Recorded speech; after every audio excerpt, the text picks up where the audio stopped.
여러분 안녕하십니까? 김순호 경찰국장이 과거 경찰에 특채된 것이 노동운동을 함께한 동료를 밀고 한 대가가 아니었느냐는 의혹, MBC가 연속해서 보도해드렸는데요. 오늘 국회 경찰청 업무보고에서도 이 사안이 최대 쟁점이 됐습니다. 야당은 석연치 않은 그의 행적을 추궁하면서 자리에서 물러나라고 요구했고, 여당과 행안부 장관은 김 국장을 적극 엄호했습니다. 먼저 김건휘 기자의 보도 보시고 MBC가 단독 취재한 내용 이어서 전해드리겠습니다. 지난 89년 주사파와 단절하기 위해 서울 홍제동 대공분실에 찾아가 자수했다고 주장해온 김순호 국장. 야당은 그 경위부터 수상하다고 캐물었습니다. 보통 민주화 인사들이 갈 때는 안대하고 어딘지도 모르고 끌려가는 곳이 그곳입니다. 그런데 어떻게 그 길을 자기 발로 찾아갔죠? 제가 주사파와의 완전한 단절을 해야 되는 길이 무엇인가. 그러니까 어떻게 그 당시 그 위치를 알고 있었냔 말이죠. 치안본부 네? 군 녹화 사업 이후 줄곧 당국에 이른바 밀정으로 활동한 뒤 그 대가로 채용돼 놓고 이를 감추기 위해 그 경위를 꾸며낸 거 아니냐는 겁니다. 임용용에서 분명히 대공 공작 업무와 관련 있는 자라고 명시를 했고요. 그거를 확인한 거 아닙니까? 자, 어떤 대공 공작 업무를 했습니까? 임용되기 전에? 없습니다. 또 밀정이 아니었다면 스스로 불법단체라고 했던 인노회 활동을 1년 가까이 하고도 형사처벌은 어떻게 피한 거냐. 속 시원히 해명을 해야 의혹이 가실 거 아니냐는 질문이 여당에서도 나왔습니다. 상식적으로 생각해보세요. 인내에 활동한 사람은 처벌받고 종족을 감췄다가 갑자기 특채가 됐는데 처벌 안 받는다? 이 양반 밀고 특혜 때문에 저 사람 특채된 거다. 그거하고는 전혀 관계가 없습니다. 그러나 김 국장은 구체적인 해명 없이 특채 시험을 거쳐 정당하게 경찰이 된 거라며 밀정 특혜 의혹을 거듭 부인했습니다.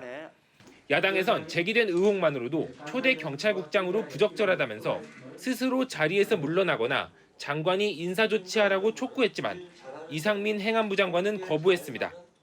확인되지 않은 거 가지고 어떤 사람의 그 명운을 좌우할 수 있는 인사 조치를 한다는 것은 너무 성급하다고 판단합니다. 국민의힘도 김 국장은 문재인 정부 시절 까다로운 인사검증을 거쳐 경무관으로 승진했다면서 이력에 문제가 없다고 옹호했습니다. MBC 뉴스 김건희입니다. 김순호 경찰국장은 거듭해서 부인하고 있지만 노동운동을 함께했던 동료들은 그의 수상한 행동이 한두 가지가 아니었다고 말하고 있습니다. 동료들은 그의 밀정 활동을 의심할 만한 또 다른 정황들을 구체적으로 증언했습니다. 남재현 기자의 단독 보도입니다. 김순호 국장은 군 제대 직후 복학하지 않고 부천 지역 중소공장에 위장 취업을 합니다. 부조리한 노동 현실을 알리고 노조 설립을 돕는 일을 했는데 인노회에도 가입해 부천 지구장까지 맡았습니다. 그런데 당시 함께 활동했던 동료들은 이해하기 어려운 김 국장의 수상한 행동을 분명히 기억하고 있었습니다. 인노회는 노조 설립을 독려하기 위해 전단지를 배포하곤 했는데 김 국장이 이를 통째로 분실한 일이 있었다는 겁니다. 분실한다든가 뭐 이런 일이 있고 그래서 혹시 사고가 날까 봐 좀 주시를 하고 그랬는데 또 김 국장이 당시 우유나 신문 배달을 한 적이 있었는데 절대 발각돼서는 안 되는 회의록 같은 문건들을 뭉텅이로 수레에 싣고 다니다 발각된 일도 있었다고 증언했습니다. 회의 같은 거 품속에 넣고 이렇게 가게는 이렇게 하지. 근데 없어지면 어떡하라고. 그때는 뭐 좀 이상한 놈이네 이렇게만 생각했다 하는 거지. 뿐만 아니라 김 국장이 지역 노동운동 모임에 나오지 않아 집에 사람을 보냈더니 각종 전단지를 모아놓고 있었다는 증언도 나왔습니다. 공안당국이 노동운동의 일거수일투족을 감시했던 군사정권 시절 문서 한 장 때문에 경찰에 연행돼 고초를 겪는 일도 흔했던 상황에서 절대 이해하기 어려운 행동이라는 겁니다. 특히 인노회 사건이 터지면서 경찰에 연행됐던 동료들은 김 국장의 밀고 때문에 15명이 구속되며 조직이 와해됐다고 믿고 있습니다. 조사받고 훈방론에 나왔던 친구들이 그걸 다 알고 있었다라는 거예요. 그리고 조직표에 성원은 누구 어느 회사 다니는지를 쫙 해서 이만하게 해갖고 갖고 있었다라는 거예요. 89년 7월 김순호 국장이 경찰에 자수하러 찾아갔다는 치안본부 대공분실의 홍승상 정 경감. 김 국장은 홍 전 경감을 그날 처음 만났다며 밀고 의혹을 전면 부인하고 있습니다.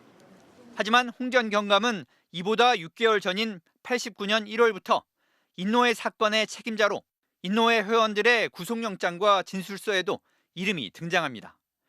또 대공분실로 옮기기 전 성균관대를 담당하는 동대문경찰서 정보과에 근무했고 김 국장과 함께 활동하다 분신 사망한 최동 열사의 가족들까지 그의 존재를 알고 있었습니다. 홍제동 치안본부에 불법 연행된 지 며칠 만에 면회를 했습니다. 거기에 홍승상이 있었습니다. 어머니께서 너무 놀라고 기가 막힌다고 하셨습니다. 홍 전 경감은 김 국장의 광주고등학교 선배이기도 합니다. 홍 선생님 혹시 암 환자예요, 암 환자. 귀도 안 들리고 아무것도 못해요. 말도 못하고. 이런 의혹들이 계속 불거지면서 오늘 민주화 인사 840여 명과 성균관대 재학생들은 역사가 몇십 년 전으로 후퇴하고 있다며 밀정 의혹을 받고 있는 김순호 국장의 경질과 경찰국 해체를 촉구하고 나섰습니다. MBC 뉴스 남지현입니다. 1980년대 초반 김순호 국장처럼 보안사의 녹화사업 대상이 돼서 실제 밀정 활동을 했다는 사람들을 만났습니다. 이들은 녹화 공작은 군 복무 시절에 그치지 않았고 보안사가 제대 후 복학한 뒤에도 활동비까지 지급하며 자신들을 공작에 활용했다고 털어놨습니다. 이어서 손영 기자의 단독 보도입니다. 고려대 4학년이던 1983년 학생운동을 하다 군에 강제 징집된 양창욱 씨. 3년 전 양 씨는 과거 자신과 함께 보안사 녹화 공작 대상이 됐다 의문사한 친구의 죽음을 밝히기 위해 자료를 수집하던 중 국방부에 자신의 보안사 문건이 남아있다는 사실을 확인했습니다. 자료에는 김순호 국장처럼 밀정 활동을 하며 보안사에 보고했던 대학 서클의 동향 등의 내용이 그대로 남아있었습니다. 충격을 받았어요. 이렇게 디테일하게 내가 썼구나. 결국은 내가 쓴 것들이거든요. 그걸 누가 위장하거나 조작할 수 없습니다. 1982년 강제 징집돼 녹화 공작을 당한 서울대 80학번 권혁영 씨. 권 씨 역시 군복무 시절 밀정으로 학내 동향을 보안사에 보고했는데 이런 활동은 군에서 제대한 뒤에도 계속됐다고 털어놨습니다. 권 씨의 보안사 문건을 확인해보니 전역을 엿새 앞둔 4월 15일 순화 활용 계획 보고서가 작성됩니다. 여기에는 전역 후 서울공대 연극반에 재침투시켜 불순의식 소지자 파악에 지속 활용한다. 조난 자료 일체를 주거지 보안부대에 이첩한다는 내용이 적혀 있습니다. 마지막 날 앞으로 백일학군단에서 담당자가 생길 테니 잘 협조하라. 보안사가 활동비를 지급했다는 내용도 포함되어 있습니다. 109 보안대에 있을 때는 10만 원이라고 들었고 그 실제로 5만 원을 다 받은 적은 없었고 밥 먹으라고 준 거 기억. 이 같은 보안사의 공작은 보안사 여러 문건에서도 확인됩니다. 보안사는 1982년 좌경 의식화 불순문자 대상 대공활동 지침이란 문건을 만들었는데 종교, 학원, 노조계 좌경 의식화 활동 문자를 대상으로 적극적인 침투 공작을 전개하며 보안 유지상 녹화 공작으로 호칭한다고 돼 있습니다. 이 녹화 공작을 다룬 또 다른 보안사 문건에선 군 전역자를 활용하겠다는 보고 내용도 담겨 있습니다. 예비군과 방위병, 군 자녀 등을 활용하고 보안부대별로 15곳의 노조도 목표로 설정하고 있습니다. 김순호 국장은 국회에서 민주화운동이나 노동운동을 탄압해본 적이 없다고 주장했지만 같은 처지였던 녹화 공작 대상자들의 생각은 전혀 다릅니다. 언더 쪽에 있는 내용들은 건드리지를 않고 그러다 하더라도 자기가 지켜야 할 양심, 최저선이라는 것은 있는 거죠. 노동 현장도 김순호는 철저하게 자발적 의지가 강했던 거라고 저는 확신합니다. MBC 뉴스 손영입니다. 인사 논란과 정책 혼선 속에 쇄신 압박을 받아온 대통령실이 부분적인 개편에 들어갔습니다. 정책 조율을 담당할 정책기획수석을 신설하고 홍보수석도 교체하기로 했습니다. 이기주 기자가 전해드립니다. 취임 100일 기자회견에서 대통령실의 문제를 짚어보고 있다고 말했던 윤석열 대통령. 조직과 정책과 이런 과제들이 작동되고 구현되는 과정에 어떠한 문제가 있는지, 소통에 어떤 문제가 있었는지를. 기자회견 하루 만에 대통령실 개편의 윤곽이 드러났습니다. 가장 시급한 개편 대상은 정책조정부문. 윤 대통령은 만 5세 입학 논란과 주 52시간 개편 논란에서 드러난 대로 대통령실 내 정책조정 기능이 취약하다고 판단하고 부처별 정책 조율과 소통을 담당하는 정책기획수석을 신설하기로 했습니다. 국민 또 내각 그다음에 우리 대통령실 간의 그런 소통과 이해를 원활히 할 수 있는 그런 필요가 있다 생각을 해서 일단 정책기획수석부터 먼저 한다는 말씀을 드립니다. 현행 2실 5수석 체제가 2실 6수석 체제로 변경되는 건데 새 정책기획수석에는 산자부 차관 출신인 이관섭 한국무역협회 부회장이 유력한 것으로 전해졌습니다. 국정과제 관리뿐 아니라 대통령실의 메시지와 일정 기획도 정책기획수석실이 담당할 예정입니다. 어제 회견의 취지는 국민의 말씀을 세밀하게 챙기고 받들겠다는 것입니다. 홍보수석도 교체될 전망입니다. 오는 21일 발표 예정인 신임 홍보수석에는 김은혜 전 당선인 대변인이 사실상 내정된 것으로 전해졌습니다. 대통령실은 비서실장 직속이던 총무비서관과 관리비서관도 별도의 조직으로 분리시켜 비서실장의 업무 부담을 덜어준다는 계획입니다. 정책기획수석 신설로 조직이 비대해지는 것 아니냐는 지적에 대통령실은 슬림화라는 대전제에 따라 조직을 유기체처럼 운영하겠다며 부단히 혁신하고 개혁해 나가겠다고 밝혔습니다. MBC 뉴스 이기주입니다. 네, 그러면 여기서 대통령실 출입하는 이정은 기자와 이야기 조금 더 나눠보도록 하겠습니다. 자, 이 기자. 네. 어제 기자회견에서도 인적 쇄신 얘기가 나왔는데 이때는 윤석열 대통령이 시간이 좀 걸릴 것 같이 얘기를 했단 말이죠. 근데 오늘 하루 만에 개편에 착수했다 이렇게 공개가 됐습니다. 네, 어제는 뭐 당장은 하지 않을 것처럼 말을 했었거든요. 네네. 네, 어제 말 들어보시죠. 네. 어떤 정치적인 국면 전환이라든가 이런 지지율 반등이라고 하는 그런 그 정치적 목적을 가지고 해서는 저는 안 된다고 생각하고 좀 시간이 필요할 것 같습니다. 이걸 두고 대통령이 뭐 국정 홍보만 했다. 그리고 지금은 뭐 남맥상에 대한 뭐 반성이나 쇄신 의지가 없었다. 이런 비판을 많이 받았지 않습니까? 네. 이런 점을 좀 의식해서 개편 속도를 좀 높인 것 아니냐는 분석이 나옵니다. 김은혜 전 의원은 홍보수석으로 내정된 상태인데 오늘 발표 안 하고 21일로 미뤘거든요. 네. 네, 지금 그 최영범 수석을 홍보특보로 옮기면서 또 역할을 어떻게 할 것인지 지금 좀 정리를 하고 있는 것으로 보입니다. 네, 그래서 홍보라는 그렇고요. 또 김 전 의원이 홍보수석이 되면은 대변인처럼 좀 적극적으로 정책 설명을 이제 하는 그런 뭐 대변인 같은 그런 수석이 될 전망입니다. 홍보라는 일단 이렇게 되고요. 대통령실 전체적으로 보자면 비서실장 일을 좀 덜어줄 수 있는 수석을 추가하는 방향으로 가고 있어서 네. 지금 이제 그 수석 자리가 5개인데 7개까지로 늘어날 수도 있다는 전망도 나옵니다. 원래 수석 자리를 좀 줄인 게 슬림화하겠다 이런 거였지 않습니까? 그러면은 7개로 다시 늘리면 또 그 표방 한 데서 뒷걸음질 치는 것 같은 느낌도 드는데 한편으로는 이 개편 소식이요. 이 대통령실, 그러니까 용산에서 먼저 나오는 게 아니라 여의도 쪽에서 먼저 나온다 이런 얘기가 있습니다. 이건 어떻게 봐야 됩니까? 네, 일단 윤 대통령이 후보 시절부터 이제 대통령실을 좀 조직을 최대한 가볍게 하겠다고 했었죠. 근데 막상 운영을 해보니까 업무를 조정하는 기능이 약하다고 판단을 한 것 같습니다. 그래서 저도 대통령실 관계자 이야기를 들어보면 네. 뭐 이 일은 누가 하고 또 저 일은 누가 하지 이렇게 가르마를 탄다고 하죠. 그런 네, 그렇죠. 기능이 필요한데 그게 좀 잘 안 되고 있는 것 같다 이런 이야기를 했었거든요. 그래서 각 수석실에서 일만 한다고 잘 돌아가는 게 아니라 좀 역할을 조정하거나 뒷받침하는 조직이 필요하다고 판단을 한 것 같습니다. 현재는 체계가 좀 안 잡혀 있다, 덜 잡혀 있다 이렇게 보고 있는 그렇게 모양이죠. 내부에서도 느낀 것 같습니다. 그런데 오늘 개편설이 먼저 흘러나온 것이 이제 대통령실이 아니라 국회 쪽에서 먼저 나왔습니다. 그래서 여당에 있는 그런 윤 대통령 측근 그룹에서 개편설을 좀 흘린다 이런 말도 좀 돌고 있거든요. 그래서 그 김대기 실장에게도 왜 쇄신이나 개편 이야기가 자꾸 국회에서 나오냐 오늘도 물어봤는데 뭐라 말하기 어렵다. 근데 앞으로 고위 당정 협의도 하고 의견을 수렴해 나갈 거다 이렇게만 답했습니다. 그래서 이른바 윤핵관들이 자신들이 원하는 방향으로 대통령실 어떤 뭐 개편이나 인적 쇄신 이런 걸 이끌려고 하는 것 아니냐 이런 분석도 나오고 있습니다. 윤핵관이 대통령실 인선 개편을 주도하고 있다 이런 느낌이 좀 있군요. 그러니까. 네, 그런 분석도 있습니다. 네, 이정우 기자 잘 들었습니다. 자, 검찰총장 자리가 비어 있은 지 104일 만에 윤석열 정부 첫 검찰총장 후보자로 이원석 대검 차장검사가 지명됐습니다.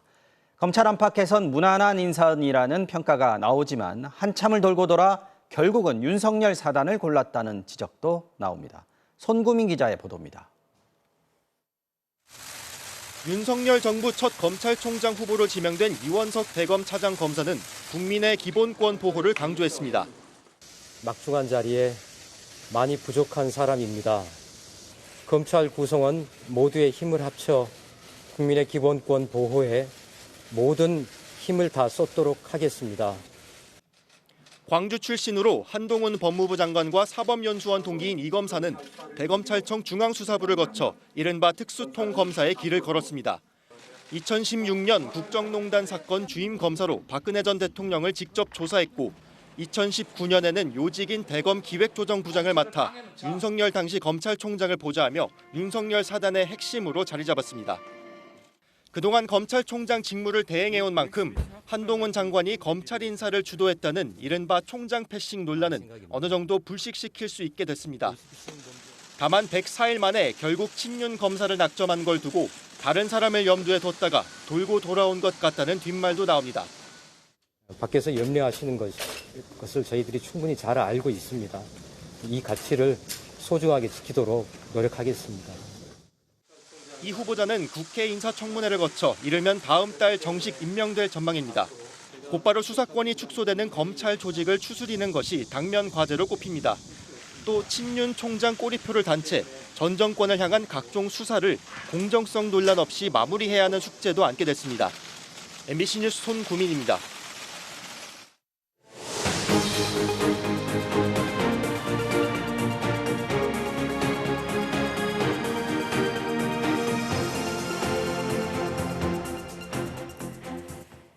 집권 초 여당 지도부의 붕괴라는 초유의 상황 속에서 국민의힘이 오늘 비상대책위원회 첫 회의를 갖고 대국민 사과를 했습니다. 하지만 윤 대통령의 핵심 측근들이 포진한 비대위라서 쇄신을 제대로 할 수 있겠냐 이런 전망이 나오고 있는데요. 여기에 이준석 전 대표가 신청한 가처분 결정도 앞두고 있는 상황이라서 앞으로가 순탄치만은 않아 보입니다. 유충환 기자가 전해드리겠습니다.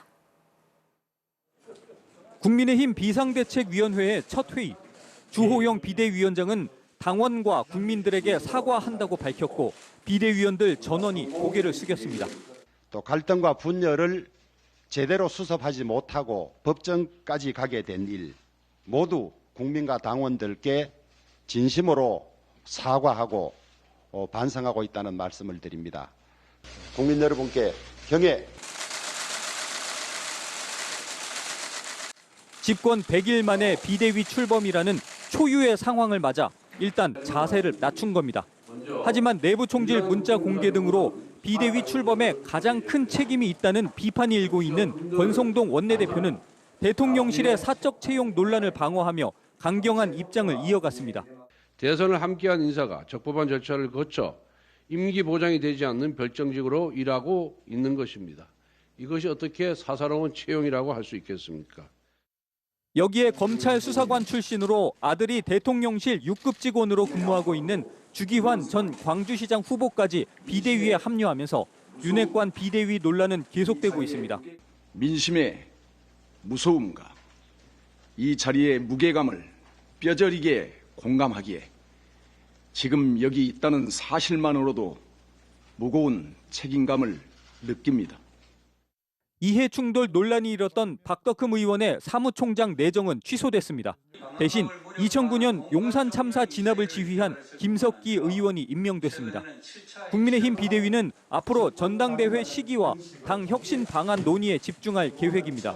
비대위의 운명을 좌우할 효력정지 가처분 신청에 대한 법원 판단은 일단 이번 주를 넘기게 됐습니다.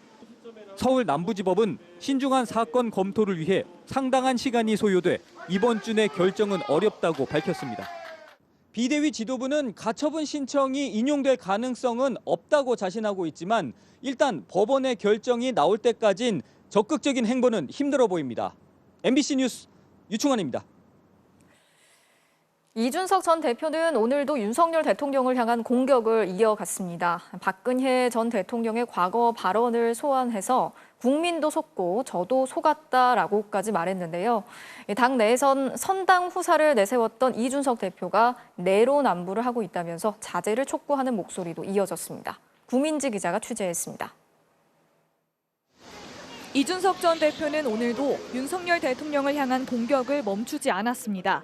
대선 과정에서 대통령과 갈등은 있었지만 선거 승리 이후 이렇게 내쳐질 줄은 몰랐다며 윤 대통령에게 속았다고 말했습니다. 통 큰 이미지 이런 게 강조되다 보니까 뭐 저런 거는 당연히 우리가 털고 갈 수 있겠지라는 생각하고 있었는데 국민도 속은 것 같고 저도 속은 것 같아요. 그 부분은.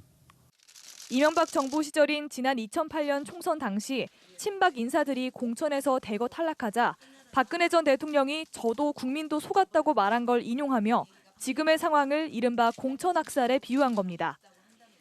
이 전 대표 관련 질문에 다른 정치인들의 발언을 챙길 기회가 없다고 한 윤 대통령의 기자회견 발언에도 날을 세웠습니다. 그런 것 내용을 전혀 파악하지 못하셨다면은 정무수석실의 직무 유기요. 네, 그리고 대통령께서 그러는 걸 파악하실 의중이 없다는 것은 정치의 폭이거든요. 윤 대통령에 대한 공세 수위를 계속 높여가고 있는 건데 대선 때 윤석열 캠프 청년본부장을 지낸 장예찬 청년재단 이사장은 선당 후사라는 말을 두고 내로남불하지 말라며 이 전 대표를 견제하고 나섰습니다. 이준석 전 대표는 선당 후사를 근본 없는 말이라고 비판했지만 작년 8월 국민의힘 의원들에게 선당 후사를 요구한 당사자가 바로 이준석 전 대표였습니다. 이에 대해 이 전 대표는 그렇게 해서 더 잘 살 수 있다면 응원하겠다는 댓글로 응수했고 측근인 김용태 전 최고위원도 눈앞에 불의를 보면서 권력에 아무 말도 하지 못한다고 장 이사장을 꼬집었습니다.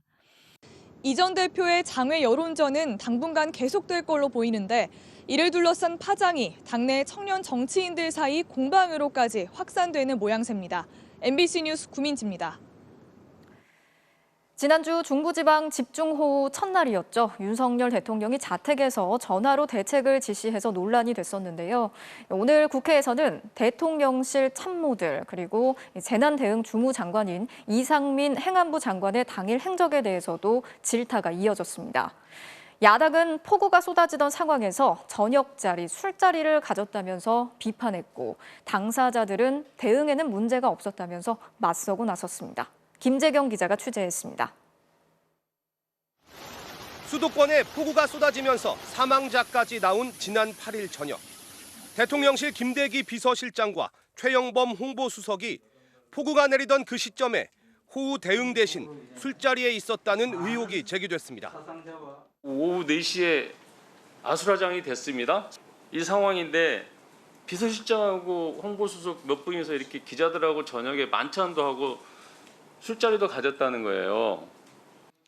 대통령실은 기자들과 오래전 약속한 자리였고 일찍 자리를 떠 재난 대응에 문제가 없었다고 해명했는데 불똥은 이상민 행안부 장관에게로도 튀었습니다.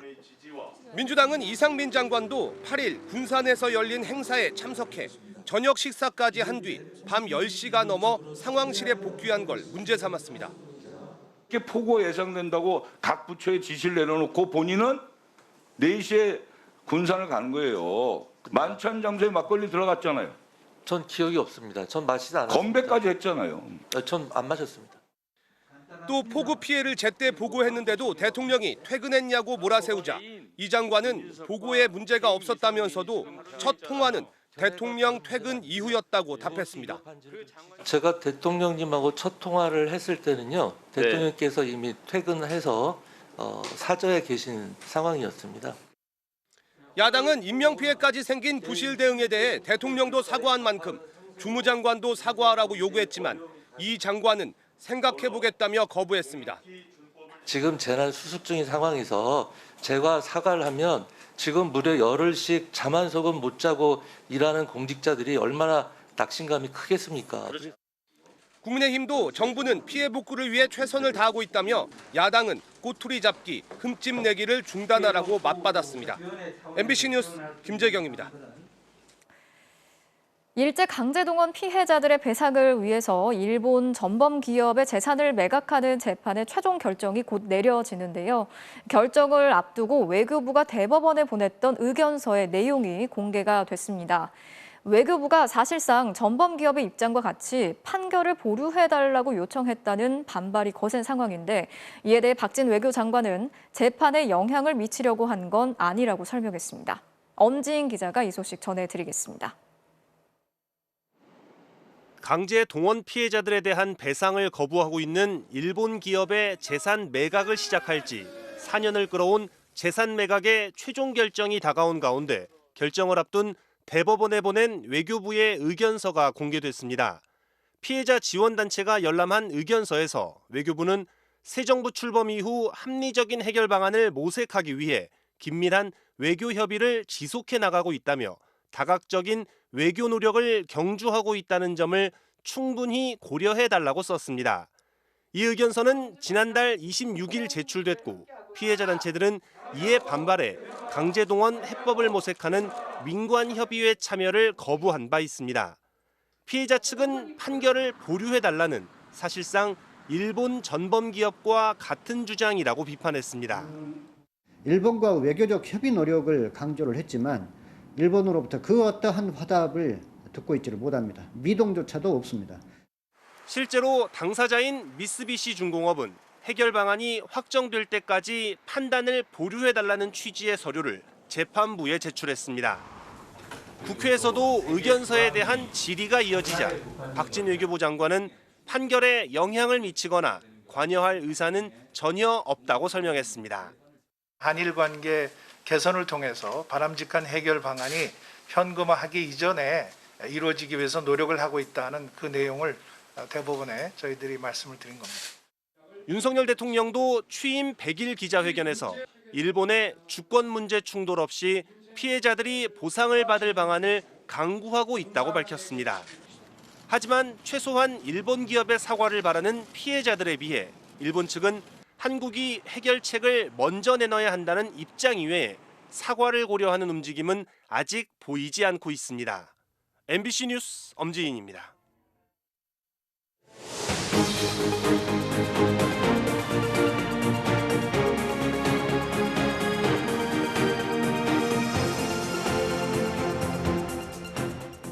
요즘 물가가 하도 많이 뛰다 보니 PB 상품 찾는 분들도 많아졌습니다.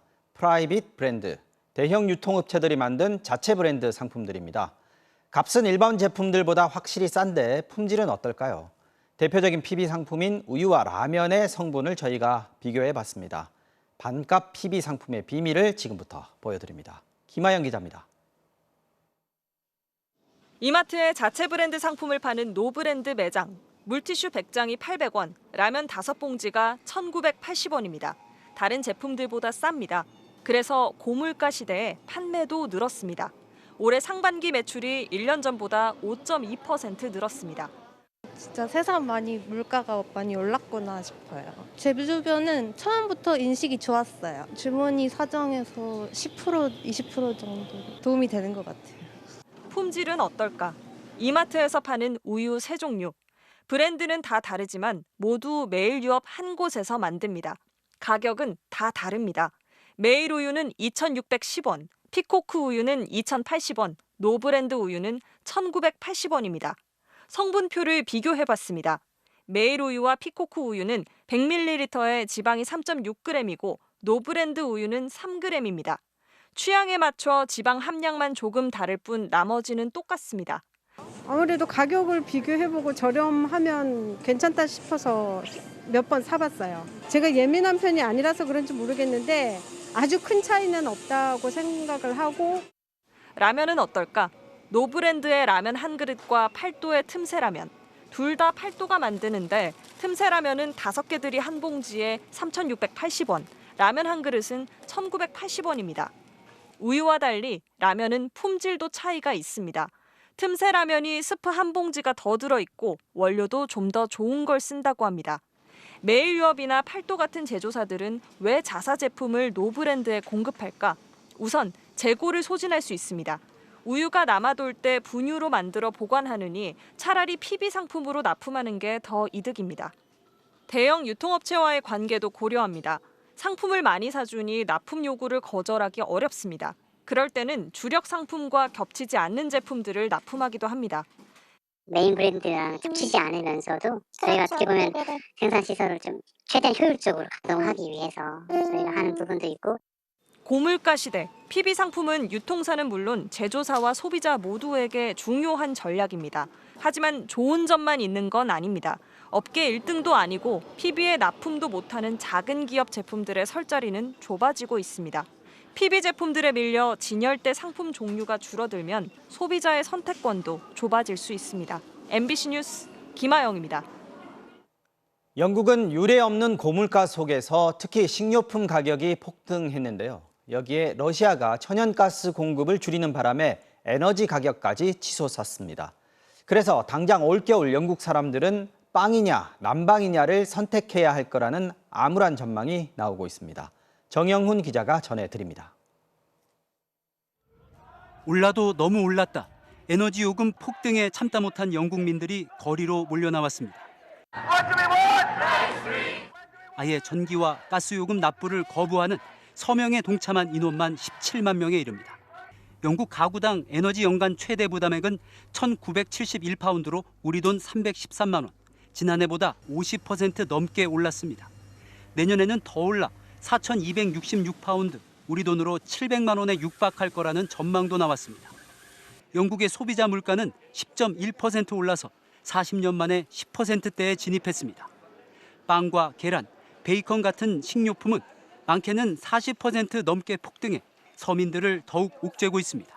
Every day you go in and it's a different price, you know. Some shops will sell it a little bit cheaper, but as I say, right, it's just horrendous at the minute. 실제 영국 타임스의 설문조사 결과 성인 6명 중 1명이 지난 6개월간 생활비를 아끼려고 끼니를 거른 적이 있다고 답했습니다. 올겨울 상황은 더 심각해질 수 있습니다. Cost of diesel, cost of fertilizer, cost of winter feed. If you can measure it, you can kind of manage it. Whereas if you don't know, it's just the fear of it's just going to go on and on. 저소득층은 물론 중산층까지 난방이냐 끼니냐 둘 중 하나를 선택해야 할지도 모른다는 우려가 나옵니다. Contrast that with the zombie government who are producing absolutely no plan, no answers. Millions of people are really worried about what's going to happen this autumn and this winter. 러시아가 유럽행 천연가스 공급량을 더 줄이면 유럽 전체에 겪어보지 못한 혹독한 겨울이 닥칠 거라는 경고음이 나오고 있습니다. MBC 뉴스 정영훈입니다.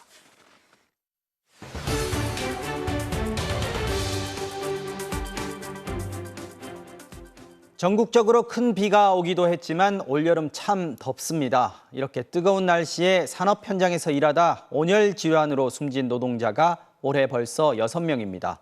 올해부터는 노동자가 열사병에 걸려 숨질 경우 중대재해처벌법 대상이 되지만 실제 현장에서 사업주의 과실을 입증하기는 어렵다고 하는데요. 무엇이 문제인지 김지혜 기자가 취재했습니다.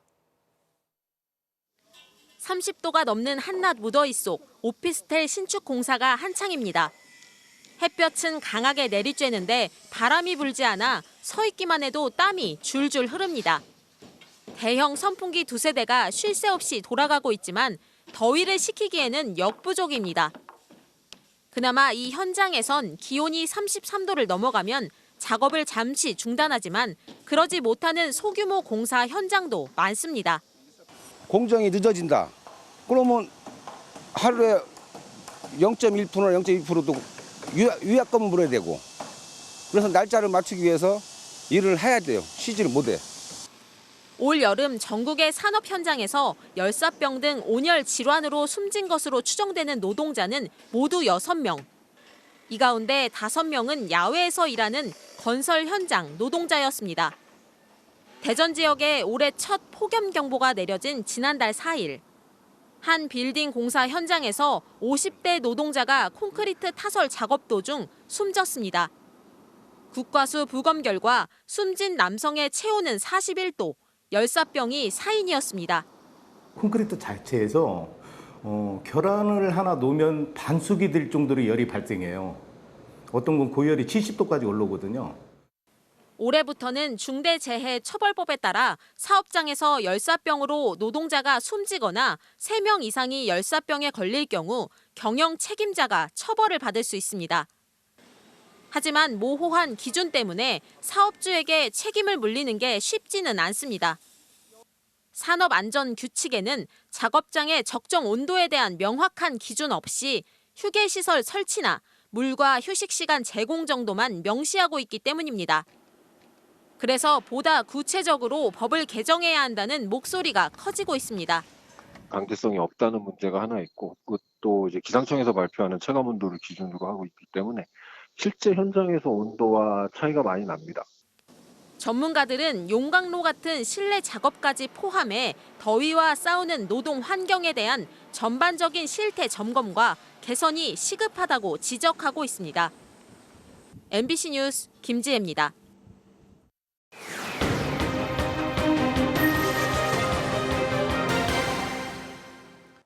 30대 여성이 서울 강남의 한 병원에서 지방흡입 수술을 받은 뒤 피부가 썩어 들어가는 괴사가 일어나고 있다는 진단을 받았습니다. 하지만 수술을 한 병원은 괜찮다는 말만 되풀이하면서 보상을 제대로 안 하더니 오히려 환자에게 책임을 돌렸습니다. 제보는 MBC 김민형 기자가 취재했습니다. 미용 수술을 주로 하는 서울 강남의 의원급 병원. 지난 3월 여기서 양쪽 허벅지의 지방흡입 수술을 받은 30대 여성 김모 씨는 이틀 만에 수술 부위에서 강한 통증과 함께 물집을 발견했습니다.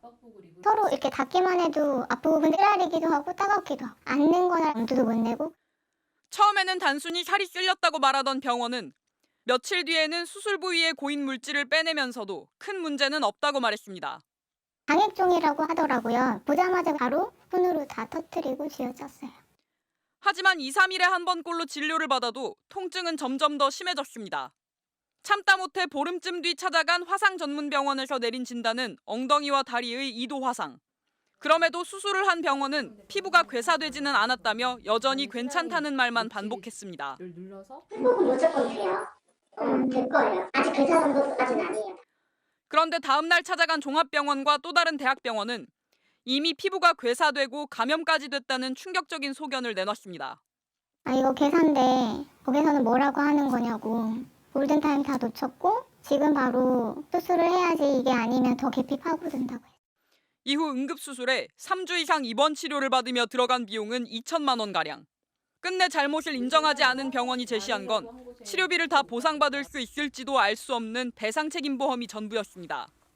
손혜서 정사님이 처음 얘기하는 게 100% 원장님 과실은 없다. 그렇대요, 보험 자체가. 최대가 70%. 여전히 다리에 감각이 다 돌아오지 않아 바닥에 앉기도 어려운 김 씨는 계속 늘어나는 재활치료비까지 다 감당하고 있는 상황. 더 이상의 합의는 없다며 강경한 태도를 보이던 병원은 취재진에게는 환자 상태가 안정되면 피해 사실을 파악해 합리적인 보상을 하겠다면서도 환자가 정확한 상태를 공유하지 않아 보상을 협의할 수 없었다며 줄기차게 부작용을 호소해온 환자에게 오히려 책임을 돌렸습니다. 김 씨는 업무상 과실치상과 의료법 위반 혐의로 병원장을 오늘 경찰에 고소했습니다. MBC 뉴스 김민영입니다. 지금 화면에서 높이 쌓여 있는 건 폐기물로 수거한 침대 매트리스입니다. 야외에서 통째로 태우고 있는데 물론 불법입니다. 그런데 이렇게 불법을 저지르는 사람들, 지자체인 통영시가 투입한 공공근로자입니다. 말하자면 지자체가 폐기물 불법 소각을 지시한 셈인데 정작 통영시는 전혀 몰랐다고 합니다. 정성호 기자가 취재했습니다. 버려진 침대 매트리스가 산처럼 쌓여 있습니다. 3단으로 쌓아 올린 매트리스에 작업자가 대형 가스토치로 불을 붙입니다. 불길이 잦아들면 다시 불을 붙이기를 반복하는 사이 시커먼 연기와 그 흐름이 하늘 높이 치솟습니다. 매트리스는 몇 분 만에 앙상한 스프링만 남았습니다. 그런데 이 작업자들은 경남 통영시가 투입한 공공근로자였습니다. 포켓형 매트리스의 경우 부직포를 일일이 벗겨낸 뒤 일부는 재활용하고 나머지는 폐기물로 처리해야 하는데 통째로 불에 태운 겁니다. 이렇게 3월부터 6월까지 넉 달 동안 포켓형 매트리스 240여 개가 소각된 것으로 추정되지만 통영시는 이 같은 사실을 전혀 몰랐다고 밝혔습니다. 그 당시에 작업자들을 지금 이제 담문해가지고 지금 조사 중에 있습니다. 누가 소각을 했고 왜 소각했는지 아니면 어떤 식으로 소각을 할 수밖에 없었는지. 환경단체는 불법 소각에 따른 발암물질과 유해물질 배출로 작업자와 시민의 건강이 심각한 위협을 받았다고 지적했습니다. 특히 지난 2018년 라돈 매트리스 사태 당시 제품도 섞여 있을 수 있다고 우려했습니다.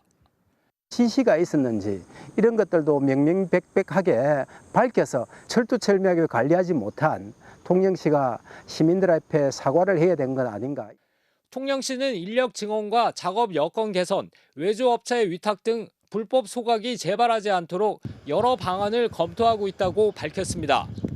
MBC 뉴스 정성호입니다. 전주시의회 한 삼선 의원이 감염병 관리법을 어긴 사실이 드러나서 수사를 받고 있습니다. 코로나19 확진을 받아서 격리를 해야 하는 기간에 자신의 배를 타고 몰래 바다 낚시를 나간 건데요. 다른 배와 충돌 사고가 나면서 격리 지침을 어긴 사실이 들통났습니다. 허연호 기자가 취재했습니다.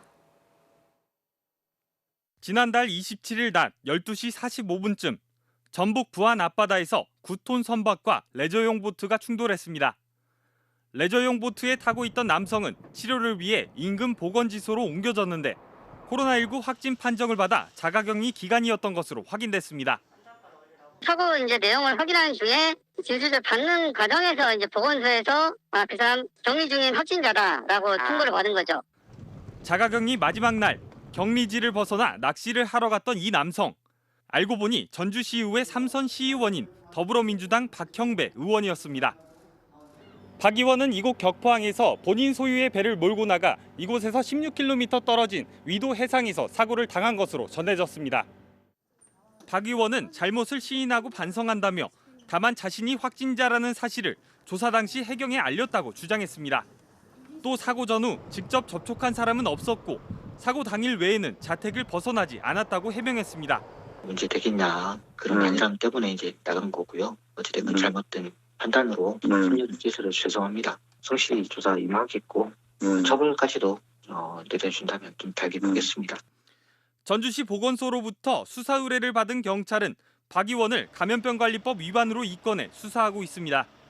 불과 9일 전에는 전주시의회 송영진 의원이 혈중 알코올 농도 0.072% 수준의 음주운전을 해 경찰에 입건되는 등 두 달 전 임기가 시작된 기초의원들의 비위 사실이 잇따라 드러나면서 시민단체는 윤리위 소집과 중징계를 촉구하고 있습니다.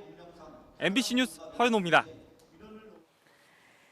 윤석열 정부가 내년도 공무원 임금을 1%만 인상하고 인력은 5년 동안 5%를 감축하겠다고 밝히면서 공무원들이 반발하고 있는데요. 이 공무원 노조는 하위직 공무원들의 경우 월급이 최저임금에도 미치지 못한다면서 대정부 투쟁을 선언했습니다. 김태석 기자가 취재했습니다.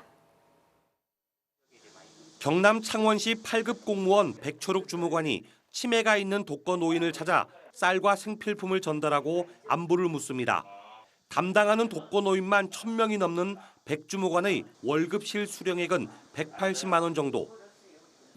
솔직히 조금 많이 답답하죠. 저도 가정도 꾸려야 되고 결혼도 생각은 하고 있는데 실제 현실의 벽에 많이 부딪히고 있습니다. 올해로 7년차 공무원인 정모 주무관은 지난 6월 본봉이 190여만 원인데 수당 등을 합쳐 203만 원을 받았습니다. 퇴직 후에 받을 수 있는 공무원 연금까지 줄면서 요즘엔 공무원 시험을 왜 준비했나 하는 자괴감까지 느낍니다. 30년에 35년 정도 근무를 했을 때 약 한 100만 원대 중반에서 200만 원까지 과연 우리가 받을 수 있는 건가 라는 우려스러움이 크고 9급 공무원 1호봉의 기본급은 168만 원, 올해 최저임금 191만 4,440원보다 20만 원 이상 적습니다. 9급 2에서 5호봉, 8급 1에서 3호봉도 최저임금보다 적게 받습니다. 문제는 이런 상황이 단기간에 개선되기 어렵다는 점입니다. 정부는 올해 공무원의 임금 인상률을 1.4%로 묶은 데 이어 내년도 인상안도 1%대로 제시했습니다. 물가 상승률을 생각하면 사실상 삭감됐습니다. 그 결과 2013년 74.8대 1이던 9급 공무원 시험 경쟁률은 29.2대 1로 곤도박질 쳤습니다. 전국 공무원 노동조합과 전국 공무원 연맹 등은 공무원 보수 인상과 인력 확충을 촉구하는 현수막을 내걸고 1인 시위를 시작하는 등 본격적인 투쟁에 나섰습니다. 윤석열 대통령의 신임 여부를 묻는 전체 공무원 총투표를 지금 검토를 하고 있어요. 지난해 퇴직한 공무원 4만 4천여 명 중에서 임용 5년차 이하 공무원은 25%인 10,000명에 달했습니다. MBC 뉴스 김태석입니다. 자, 오는 11월 중간 선거를 앞두고 있는 미국에서는 트럼프 전 대통령이 다시 주목을 받고 있습니다. 공화당 내에서 트럼프에 반대하는 의원들은 줄줄이 본선 진출에 실패했고 반대로 친트럼프 의원들이 약진하면서 공화당을 두고 트럼프당이라는 표현까지 등장했습니다. 워싱턴에서 왕종명 특파원이 전해드리겠습니다. 작년 1월 6일 미국 의회가 민주당 바이든 후보의 대선 승리를 승인하려 하자 공화당 트럼프 후보의 지지 세력이 의사당에 난입했습니다. 민주주의 상징을 짓밟은 폭동을 두고 트럼프가 묵인한 걸 넘어 선동했다는 증거가 나왔습니다. We're going to walk down to the Capitol. Take the Capitol. Take the Capitol. We are going to the Capitol. 내란 선동 혐의로 민주당이 트럼프 탄핵을 추진했고 공화당 의원 10명이 동참했습니다. 이렇게 구축된 공화당 내 반트럼프 전선의 중심에 딕 체니 전 부통령의 딸 리즈 체니 하원 의원이 있습니다. I have said since January 6th that I will do whatever it takes to ensure Donald Trump is never again anywhere near the Oval Office. 그런데 오는 11월 중간선거 후보를 뽑기 위한 공화당 내 경선에서 트럼프 탄핵에 동참했던 의원 10명 중 8명이 낙마했습니다. 3선을 했던 체니 의원은 트럼프가 대놓고 밀었던 경쟁 후보에 무려 37.4%포인트나 뒤져 완패했습니다. 반면 지금까지 공화당 후보로 최종 지명된 후보 중 53%가 지난 대선이 사기였다는 트럼프의 주장에 찬성하는 인물입니다. 결국 공화당 유권자도 그만큼 트럼프의 주장을 인정한다는 건데 AP통신은 공화당이 링컨당에서 트럼프당으로 전환하고 있다고 표현했습니다. 수사 대상이 된 이후 침묵 행보를 하고 있는 트럼프가 실제로는 대선 출마를 위해 공화당 내 복수부터 진행 중이라는 분석도 나옵니다. How do you feel, Mr. Trump? How do you feel? 83일 남은 중간선거는 2년 뒤 대선 승자가 누구일지 판단할 가늠자이자 지렛대입니다. 트럼프가 다시 대통령이 될 수도 있다는 전망이 현재로선 결코 과장이 아닙니다. 워싱턴에서 MBC 뉴스 왕중명입니다. 대우조선해양하청노동조합의 파업이 끝난 지 한 달도 안 됐는데 노조가 다시 단식 농성을 시작했습니다. 폐업한 하청업체 직원들의 고용을 보장하기로 한 약속이 지켜지지 않고 있기 때문인데요. 하청업체들이 위장 폐업을 하고 블랙리스트까지 만들어서 노조원들만 속간했다는 의혹도 제기됐습니다. 차주혁 기자가 취재했습니다. 지난달 대우조선 하청 노동자들의 파업 현장. 출처불명의 문서가 나돌았습니다.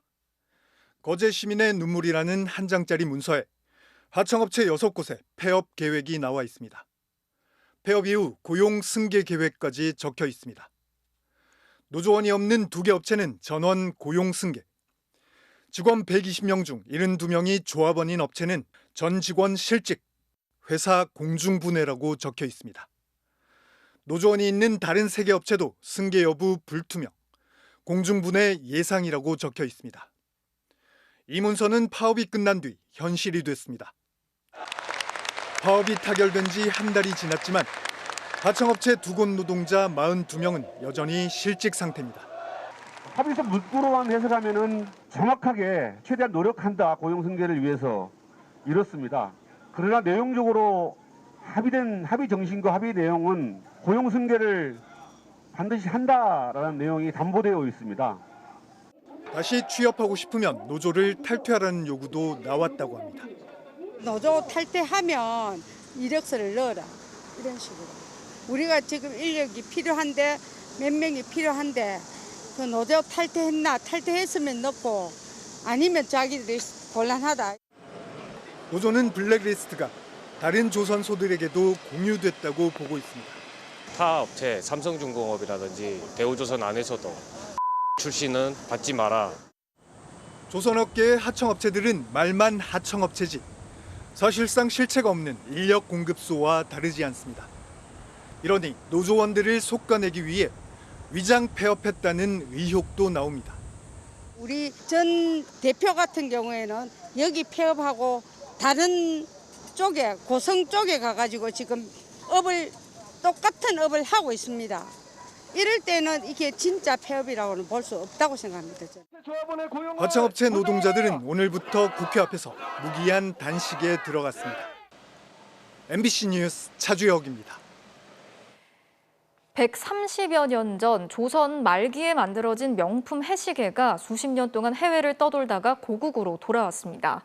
오늘 언론에 처음 공개가 됐는데요. 지금까지는 본 적이 없었던 이렇게 공처럼 둥근 모양의 해시계인데 정혜인 기자가 자세히 소개해드리겠습니다. 공처럼 둥근 몸체와 기둥, 받침대. 지구본처럼 생겼지만 해시계입니다. 원형 해시계란 뜻의 일형 원구라 새겨져 있습니다. 높이 23.8cm, 지름 11.2cm의 작은 크기, 휴대용으로 진작됩니다. 몸체는 공 모양의 반구 2개가 맞물려 있는데 위쪽 반구에 12지 글자와 96칸의 세로선이 표시돼 있습니다. 세로선 한마디가 15분으로 하루를 12시 96각으로 표기한 조선 후기의 시각법입니다. 태양의 움직임에 따라 아래쪽 반구를 돌려 그림자를 맞추면 작은 구멍에 시간이 나타납니다. 수평을 맞춘 다음에 만약에 지역이 바뀌어가지고 위도가 틀리다고 하면 이걸 풀어서 움직여야 되겠죠. 그다음에 태양을 해바라기처럼 쫓아가면 되는 거예요. 지금까지 알려진 해시계의 앙보일구보다 한층 발전된 구조와 기능을 갖췄다는 평가입니다. 시간을 확인하는 그림자침이 고정돼 있어 한 지역에서만 쓸 수 있는 앙보일구와 달리 일형 원구는 그림자침을 조정해 어디서든 시간을 측정할 수 있습니다. 지금까지 밖에 복원된 바가 없는 아주 희귀한 유물입니다. 1890년 7월 상직현이란 인물이 만들었다고 새겨져 있는데 상직현은 고종의 호위무관으로 수신사로도 활동하며 일찍이 근대 문물을 접했던 인물로 평가됩니다. 상직현의 아들 상우는 우리나라 최초로 전화기를 들여온 인물이기도 합니다. 그래서 이 가문적 배경, 인물적 배경이 기술이나 그 외래 문물이 되게 밝았고 언제 어떻게 반출됐는지는 모릅니다. 1940년대 일본에 있던 미군 장교가 소장했다 그가 숨진 뒤 개인 소장가에게 넘어갔던 일형 원구.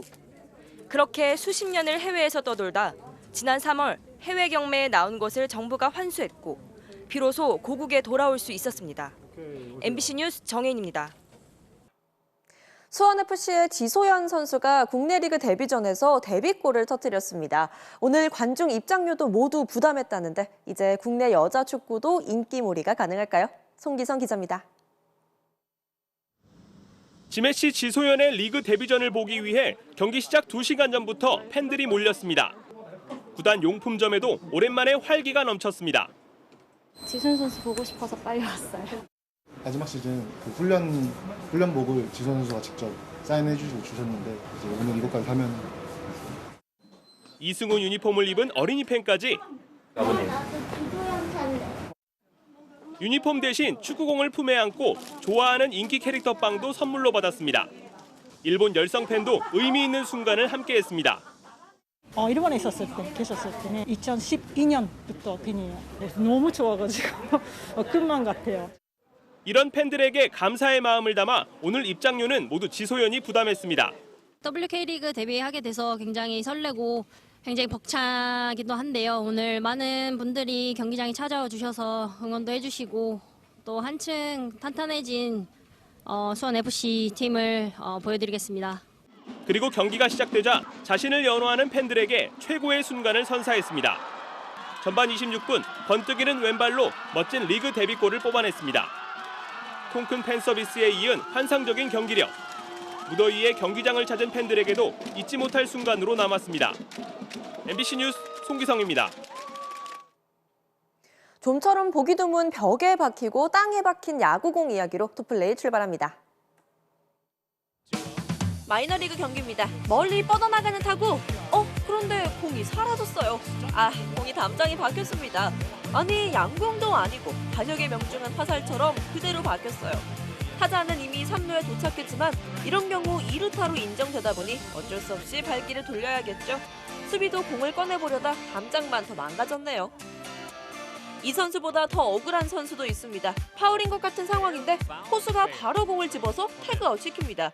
느린 그림으로 다시 보니까 와, 신기하게도 공이 홈플레이트 앞에 그대로 박혔어요. 보통 타구가 홈플레이트 뒤로 와서 파울이 되는 경우가 많은데 황당한 타자도 고개만 절레절레 흔드네요. 마지막은 20세 이하 여자 월드컵입니다. 프랑스를 꺾어야만 8강 진출이 가능한 우리 대표팀. 몇 차례 결정적인 찬스가 있었지만 아쉽게 득점 기회를 놓치고 후반 29분 위기가 찾아옵니다. 프랑스의 위협적인 역습. 김경희 골키퍼가 한 번은 잘 막아냈는데 타점 높은 헤더는 손을 쓸 수가 없었네요. 결국 0대1로 패하며 8강 행이 무산됐지만 최선을 다한 우리 선수들에게 박수를 보냅니다. 지금까지 투플레이였습니다.